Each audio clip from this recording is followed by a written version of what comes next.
আসসালামু আলাইকুম রহমতুল্লাহি বারাকাতু। সুপ্রিয় দর্শক শ্রোতা ভাই ও বোনেরা, ইসলাম কি বহু বিবাহে উৎসাহ দেয় বা একাধিক বিয়ে করা কি সুন্নত বা কোনো সওয়াবের কাজ, যেটা আমাদের অনেকেই মনে করে থাকেন এবং এই হিসেবে তারা এটা প্রচার করে থাকেন এবং তারা এর জন্য মানুষকে উৎসাহ দিয়ে থাকেন। কিন্তু প্রশ্ন আসে যে প্রকৃত বাস্তবতা আসলে কি? প্রকৃত বাস্তবতা হলো যে ইসলামের মধ্যে বহুবিবাহের জন্য কোনো উৎসাহ দেওয়া হয়নি এবং ইসলাম বহুবিবাহকে চালুও করেনি। বরং কোরআনের মধ্যে যে ইঙ্গিতটা পাওয়া যায় সেটা হলো বরং যে একজন পুরুষ এবং একজন নারী মিলে যে পরিবার বা যে সংসার গঠিত হয় সেটাই বরং মানুষের সহজাত প্রকৃতির সাথে, মানুষের ফিতরতের সাথে অধিক সামঞ্জস্যপূর্ণ এবং এমন পরিবারই বরং সুন্দরভাবে পরিচালিত হওয়া সম্ভব। কারণ আল্লাহ সুবহানাহু ওয়া তাআলা যখন মানুষ সৃষ্টি করেছেন, প্রথম মানুষ সৃষ্টি করেছেন, তখন কিন্তু এই প্রথম মানুষের জন্য আল্লাহ একজন স্ত্রী সৃষ্টি করেছেন। প্রথম মানুষ হযরত আদম আলাইহিসসালাতু ওয়াসসালামের কথা আল্লাহ বিভিন্ন জায়গায় উল্লেখ করেছেন এবং তার জন্য একজন স্ত্রী সৃষ্টি করার কথা উল্লেখ করেছেন। যেমন সূরা নিসার ১ নম্বর আয়াতে আল্লাহ বলেছেন, ইয়া আইয়ুহান নাসু তাকু রাব্বাকুমুল্লাযী খালাকাকুম মিন নাফসিন ওয়াহিদাতিন ওয়া খালাকা মিনহা যাওজাহা। হে মানুষেরা, তোমাদের প্রভুকে ভয় করো, যিনি তোমাদেরকে এক ব্যক্তি থেকে সৃষ্টি করেছেন এবং তার জন্য তার সমজাতীয় জোড়া সৃষ্টি করেছেন। এখন যদি একাধিক স্ত্রী একসাথে রাখাটা মানুষের ফিতরতের সাথে অধিক সামঞ্জস্যপূর্ণ হতো এবং একাধিক স্ত্রী মিলে যে পরিবার গঠিত হয় সেটা যদি সুন্দরভাবে পরিচালিত হতো, তাহলে আল্লাহ কিন্তু প্রথম মানুষের জন্য একাধিক স্ত্রী সৃষ্টি করতেন। কারণ ওই সময় তো মানুষের বংশ বিস্তারের অধিক প্রয়োজন ছিল, কিন্তু আল্লাহ এটা করেননি। বোঝা গেল যে এক স্ত্রী এবং এক স্বামী মিলে যে পরিবার গঠিত হয় সেটাই আসলে মানুষের ফিতরতের সাথে অধিক সামঞ্জস্যপূর্ণ এবং এমন পরিবারই সুন্দরভাবে পরিচালিত হওয়া সম্ভব। এখন বহুবিবাহ প্রথা কিভাবে আসলো? বহুবিবাহ প্রথা আসলে এই পৃথিবীতে বিভিন্ন সময়, বিভিন্ন যুগে মানুষের সমাজের মধ্যে বিভিন্ন কারণে, বিভিন্ন প্রয়োজনে, সামাজিক বা সভ্যতার প্রয়োজনে মানুষ করেছে এবং মানুষের সমাজের মধ্যে এটার প্রচলন হয়েছে। তো সেই হিসেবে আরবের সমাজের মধ্যেও বহুবিবাহ প্রথা ব্যাপকভাবে প্রচলিত ছিল।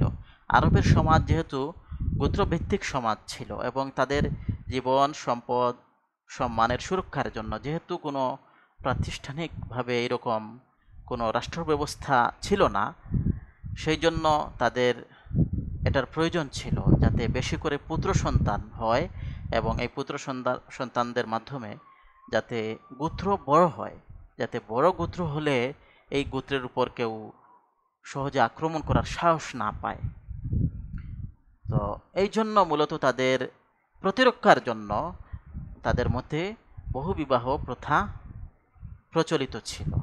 এখন এই অবস্থায় যখন রসুল মুহাম্মদ সাল্লাল্লাহু আলাইহি ওয়াসাল্লাম আরবের মধ্যে এসেছিলেন, তখন আরবের মধ্যে এই বহুবিবাহ প্রথা ব্যাপকভাবে প্রচলিত ছিল। এই অবস্থায় আল্লাহ সুবহানাহু ওয়া তাআলা কি করেছেন?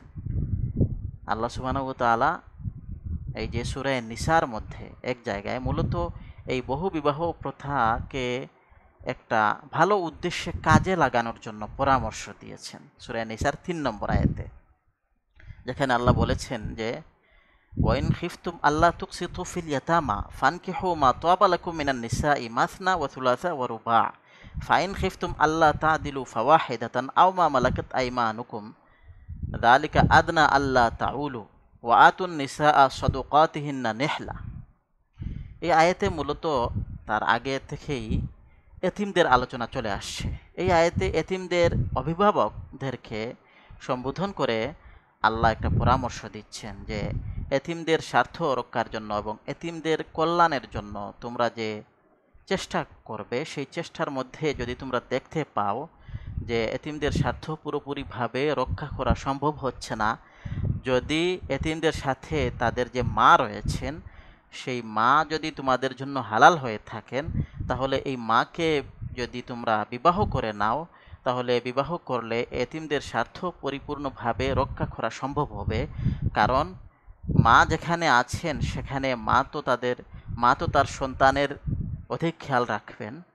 সেই জন্য যদি তোমরা মনে করো যে মাদেরকে বিবাহ করলে এতিমদের স্বার্থ উত্তমভাবে রক্ষা করা যাবে, তাহলে এই মাগণ তোমাদের জন্য হালাল হয়ে থাকলে, সম্পর্কে যদি তারা হালাল হয়ে থাকেন, তাহলে এই মাদেরকে তোমরা বিবাহ করে নাও। প্রয়োজনে যদি তোমাদের ঘরে স্ত্রীও থাকে, মানে তাহলে দ্বিতীয় স্ত্রী হিসাবে আনতে পারো, অথবা তৃতীয় স্ত্রী হিসেবেও আনতে পারো, অথবা চতুর্থ স্ত্রী হিসেবে আনতে পারো। এই আয়াতের মধ্যে মূলত এই কথা বলা হয়েছে। দেখুন আয়াতের মধ্যে কি বলা হচ্ছে, যে ওয়াইন খিফতুম আল্লাহ তুকসিতু ফিল ইয়াতামা, হে এতিমদের অভিভাবকগণ, যদি তোমরা এই আশঙ্কা করো যে এতিমদের ব্যাপারে তোমরা ইনসাফের উপর থাকতে পারবে না, পুরোপুরিভাবে ইনসাফ বজায় রাখতে পারবে না,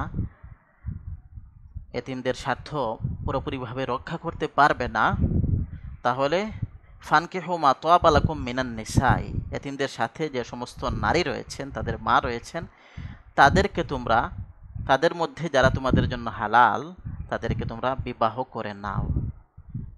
মাসনা ওয়া সুলাসা ওয়া রুবা, যদি এটা দুইজন দুইজন করেও হয়, অথবা তিনজন তিনজন করেও হয়, অথবা চারজন চারজন করেও হয়, মানে দ্বিতীয় স্ত্রী হিসেবেও আনতে পারো, অথবা তৃতীয় স্ত্রী হিসেবেও আনতে পারো, অথবা চতুর্থ স্ত্রী হিসেবেও আনতে পারো।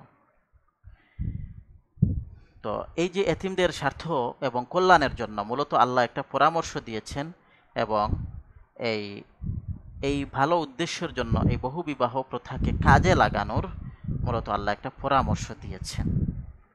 কিন্তু এই ভালো উদ্দেশ্যের জন্য আল্লাহ বলছেন যে শর্ত হলো ফাইন খিফতুম আল্লাহ তাদিলু ফাওয়াহিদা, একটা শর্ত তো হলো যে চারজন পর্যন্ত, মানে একসাথে চারজন স্ত্রী পর্যন্ত তোমরা রাখতে পারবে। যদি এতিমদের স্বার্থ রক্ষার জন্য হলেও চারের অধিক স্ত্রী রাখা যাবে না, এটা হচ্ছে একটা শর্ত। আর আরেকটা শর্ত হচ্ছে যে ফাইন খিফতুম আল্লাহ তাদিলু ফাওয়াহিদাতান আও মা মালাকাত আইমানুকুম, যদি তোমরা আশঙ্কা করো যে একাধিক স্ত্রী আসলে তোমরা ইনসাফ বজায় রাখতে পারবে না, তাহলে এক স্ত্রীর উপরে সন্তুষ্ট থাকো, অথবা তোমাদের যে দাসী রয়েছে সেই দাসীদের উপর সন্তুষ্ট থাকো। যালিকা আদনা আল্লাহ তাউলু, এই যে এক স্ত্রী রাখা, এটা হচ্ছে তোমরা যাতে বেইনসাফি না করার ক্ষেত্রে এটা অধিক সহায়ক। তাহলে বোঝা গেল এই আয়াতের মধ্যে বরং মূলত কি করা হচ্ছে, এই কথাটাই বলা হচ্ছে যে এক স্ত্রী রাখার প্রতি মূলত উৎসাহিত করা হচ্ছে। এখন যদি কেউ মনে করেন যে তিনি পরিপূর্ণভাবে ইনসাফ বজায় রাখতে পারবেন, তাহলে তাকে উৎসাহিত করা হচ্ছে যে এতিমদের স্বার্থ রক্ষার এই যে একটা মহান উদ্দেশ্য, এই উদ্দেশ্যের জন্য তোমরা একাধিক বিবাহ করো, বা দ্বিতীয় স্ত্রী হিসেবে কাউকে আনতে পারো, তৃতীয় স্ত্রী হিসেবে কাউকে আনতে পারো। যদি তোমাদের ঘরে দুইজন স্ত্রী ইতোমধ্যে থাকে, তাহলে তৃতীয় স্ত্রী হিসেবে এতিমের মাকে তোমরা বিবাহ করে আনতে পারো, অথবা চতুর্থ স্ত্রী হিসেবেও আনতে পারো। এই হচ্ছে মূলত আয়াতের প্রেক্ষাপটটা। এখানে কোনো বহুবিবাহের নির্দেশও দেওয়া হয়নি, উৎসাহিতও করা হয়নি, পরামর্শও দেওয়া হয়নি, বরং এতিমদের স্বার্থ এবং কল্যাণের জন্য এই বহুবিবাহ প্রথা, যেটা আরবের সমাজে আগে থেকেই প্রচলিত ছিল, সেটাকে কাজে লাগানোর জন্য মূলত একটা পরামর্শ দেওয়া হয়েছে। মূলত বিষয়টা এতটুকুই। আল্লাহ সুবহানাহু ওয়া তাআলা আমাদের সবাইকে সঠিকভাবে দিন বোঝার তৌফিক দান করুন। ও আখিরু দাওয়ানা আনিল হামদুলিল্লাহি রাব্বিল আলামিন।